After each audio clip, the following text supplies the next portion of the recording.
Hello and welcome to the show. Mystery Go and the Feral Monk back for another exciting episode, our second season.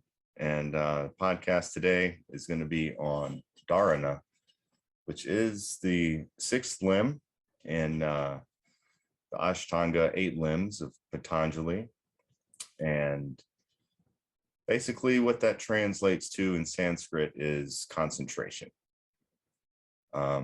And it begins kind of, we mentioned in the last episode how they start to turn really inward, these last few limbs, and it's referred to these last 3 limbs that we're getting ready to discuss as Antaratma Sadhana, and that's basically kind of a practice of going inward and kind of soul searching and inward, discoveries and stuff like that. So how are you doing today, Mr. Monk? I'm doing all right. That's great. Glad to be here. No doubt. Yeah. Don't know about Switzerland, but here in North Carolina in Greensboro, it's cold today.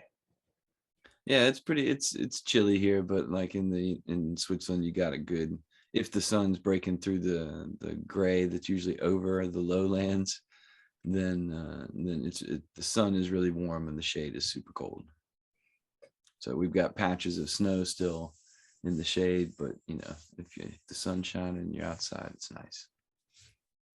We're in the middle of a snow and sleet storm here. It's very cold and probably about 3 or 4 inches on the ground. So yeah, it's like a little ice box in the lab today. So So yeah, we were discussing earlier Dharana and kind of that concentration and focusing, and how would one implement that into their yoga practice? Well, basically we already kind of are, right? So aside from the yamas and the niyamas, each series, the asanas, you're concentrating, you're learning like a little bit of concentration on the body and on the pose and how to keep it together and execute it properly so you don't hurt yourself, and so that you're moving forward, and there's a certain level of awareness that's needed for that, and attention. And then moving into the breath is actually like taking the larger body, and then it's almost making it into the concentration into something a little bit smaller. And so like in the beginning, you're concentrated on just like the general sensation of breathing. But then you like we were talking about with Vipassana, you can also like pull that down to where you're concentrating your attention on just the nostril, and you're trying to perceive and keep your perception on the different events that are occurring, temperature changes and the touch of the breath against the hair, and all of that kind of situation. So you're already kind of learning how to concentrate, right? So yeah. There's like a certain basic level of concentration that's being cultivated through the early practices, the external practices. Once you get to breath, you're turning that concentration that you gained, however good it is, you're turning it with the breath to the inside, which is pratyahara. And so you're just taking in the general internal scene, and you're using your breath to kind of try to help you stay with it. Yeah. And at some point you're going to want to let go of that, but it's don't jump that boat too quick. Like spend a long time very patiently and very diligently being sort of almost passively aware, and using the breath to keep that passively present awareness on the field of internal events. And so Dharana coming after pratyahara, it must mean sort of a new quality or a stronger quality of this concentrated attention. So it's maybe in the stage of pratyahara, it might be that as you're turning all the senses and all of your fixations with the external stimulus of the world, as you're turning it towards that internal field of events and scenes, in the beginning, it's maybe also, quite overwhelming. So your attention has now learned at least enough to move away from the external toward the internal. But then once it turns towards the internal, it's like looking into a deep ocean or something like that. There's like, okay, what's in there, and stuff comes swimming up from out of nowhere, and sometimes you can also be overwhelmed by a series of feelings and emotions and memories and all of that stuff all tied together. And so there's a new level of concentration that's needed to stay passively aware Right. of that internal field in order to understand it, because that's sort of probably one of the most important skills to the yogi, to Patanjali, to a lot of the ascetics, is the skill of concentration. And I think it's a relatively logical thing that if you want to learn something, if you want to understand it, if you want to master it, you have to be concentrated on it. You can't just be absent-minded. Right. You got to focus. Yeah. So I mean, it's like I've said a few times, we got to make sure that we're not blowing things up and over romanticizing things, but that we're keeping them in a good context. It's a very natural, of course. It's just great that he's ordered them and laid them out and gives us something to work with, because our minds are, due to the way that they've been cultured, are very fickle, and the attention does tend to just go towards desires and external stimulus. And so it's a good thing that it's laid out and gives us sort of like a guide to move towards gaining control and concentration over the attention, and starting to direct it towards that internal field of events, and trying to understand what's going on there, Yeah. and then using that very deep, now subtle, strong concentration, and applying it to the contemplative motivation of trying to understand it. And then you can passively allow the things to play out and allow those connections to form. And Right. So Yeah. Something that I came across recently in my asana practice in observations was the introducing of a drishti point, and how that kind of when you're doing something like that's requiring a lot of balance, to be able to train and focus in on a spot helps you kind of maintain your balance by kind of tuning out everything else. And I thought that was an interesting kind of parallel to Dharana, that maybe in some way is similar in nature. Definitely. The concentrating on an external kind of field or object to be able to attain balance. But it was interesting that it's physical in the sense of the asana, but it totally translates to not only the physical but the spiritual and psychological. Yeah, and I mean, in general, what we're talking about is the experiential. So Yes. We're talking about external and internal experiential fields of things going on. And so that's something nice about that kind of yogic endeavor, is it's not presupposing, at least Patanjali's isn't presupposing that there's going to be something there, some type of interaction or development of powers, or it's more of like laying out the case that like, hey, these things have been observed in human beings, and here's how you get to go check them out and explore them for yourself, and here's the tools you need. Right. But my advice is, don't play around with the powers too much. Just go on through. That's his end conclusion.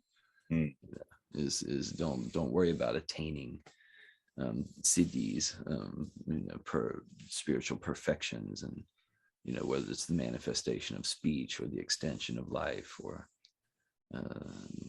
control over maybe a more physics type of energy, like you think of in like these chi kind of like situations in these great action movies. And Jet Li's Tai Chi is pretty cool for that, Yeah.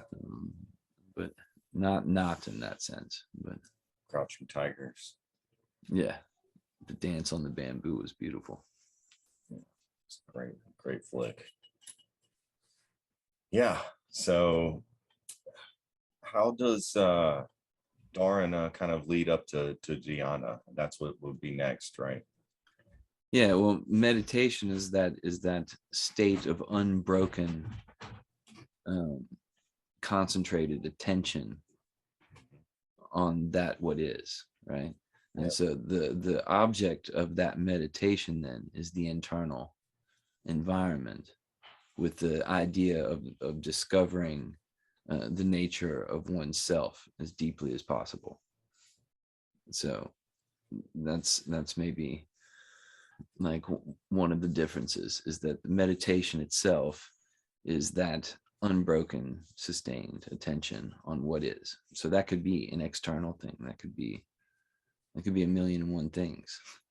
Yeah. It's just the ability to be completely present, unbroken attention on the thing as it is, not meddling with it, not theorizing about it, not talking to yourself in your head about it, not categorizing it, labeling it, naming it, trying to figure out how to say it in as many languages as possible. It's not that activity, it doesn't belong to that world of activity. No, so meditation is that quality. And then so we're on Patanjali's path going towards inward goals of discovering the self. And so the object of that meditation becomes the discovery of self. And so then the sharpening of concentration, this new quality of concentration of the inner field of events, is like moving its 12th self towards trying to be sharp enough to discover the self, Yes. That game actually exhausts itself in the end. And then sort of in the great cosmic joke that is, in the end, that whole situation gets resolved. And I don't want to send too many spoiler alerts out. But it's you get to a point where you kind of have like the feeling like there's a big cosmic joke being played on human beings, like the hypnotism and the crazy story building and the formation of self and all of these images, and it becomes absolutely riotously hilarious. Yeah. Yeah. You can see it as a play for sure. How the game is nothing but a play. But you just get to the point where you can, because that game comes to an end at some point, you realize the final flaw of the instrument, to discover anything of locality and weight and size and form and age, and and so that end game is a very fun moment that like puts a certain type of almost like internal distance, and that internal distance is there whenever you start looking, but you're not aware of it. You're not aware of that you're looking at this internal scene, but you're looking at the scene, and the scene is reporting to that which is most you, and there's a dissociative, it's very, very funny. It's a dissociative moment that results in sort of a non-dualistic unity. So it's like a separation that somehow results, it's one of those, great spiritual paradoxes, but excuse me, fun to experience.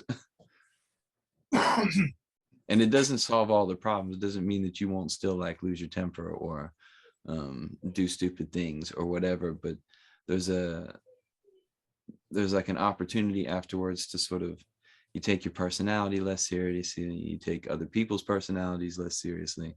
You take the stories less seriously, not because it's secure and safe and a nice way to pad your life, but because you saw like the utter futility or uselessness of all of that activity of managing the portfolio of your story self. Yeah. And so then you can just kind of let it develop and be and kind of move free, and then you notice like, oh, there's a lot of momentums from the past that keep coming up and playing themselves back out, and so it's almost like you're on some type of roller coaster ride now, where you're like, all of a sudden you're like gone through the tunnel, you come out and you're like back into the whole character and the role, and you're getting frustrated, but there's more moments of remembering, which is shortening the distance between the times of forgetting, so Yeah. it's like moving in this nice momentum, but beforehand it's this idea that there's going to be like this explosion of fireworks and these great realizations, and now I'm going to be able to read, and it's always like a greedy thing that people want out of it too. It's like, I'm going to be able to read people's minds and know what they're thinking. If they're talking shit about me, I want to know it. And like completely useless things. And of course, people with those types of intentions don't develop the abilities that you would need to even possibly come to a point of perfection or siddhi that you could do something like that. Yeah. Like that happens to rare yogis who really worked on Mhm. perfecting themselves. It was kind of a funny situation. Indeed. All right. Well, I think this is a good little bookend to this chapter on the sixth limb. And keep it short and sweet this week. And I think we'll I don't know. I guess we'll have to just get ready to do Dharana next week. Anything else you have to say, Mr. Monk, on your end? No, I'm looking forward to Dhyana. Dhyana is Oh yeah, an Dhyana. Excuse me. interesting subject, and yeah, I look forward to talking about it. Yeah. There's just a little fun tease or whatever. Dhyana is actually the same word that becomes Chan in China, and it becomes Zen in Japan. So this particular word has an interesting, wider, diverser Etymology. local. Yeah. It's not just coming from Patanjali or like an obscure group of ascetics, but That's this idea fascinating. I did made not it know that. all the way across Asia. Very cool. Look forward to it. All right. Well, hope everyone out there enjoys themselves and has a good rest of the week. And take care of yourselves. Make sure stay safe. Mystery Go, Feral Monk, out.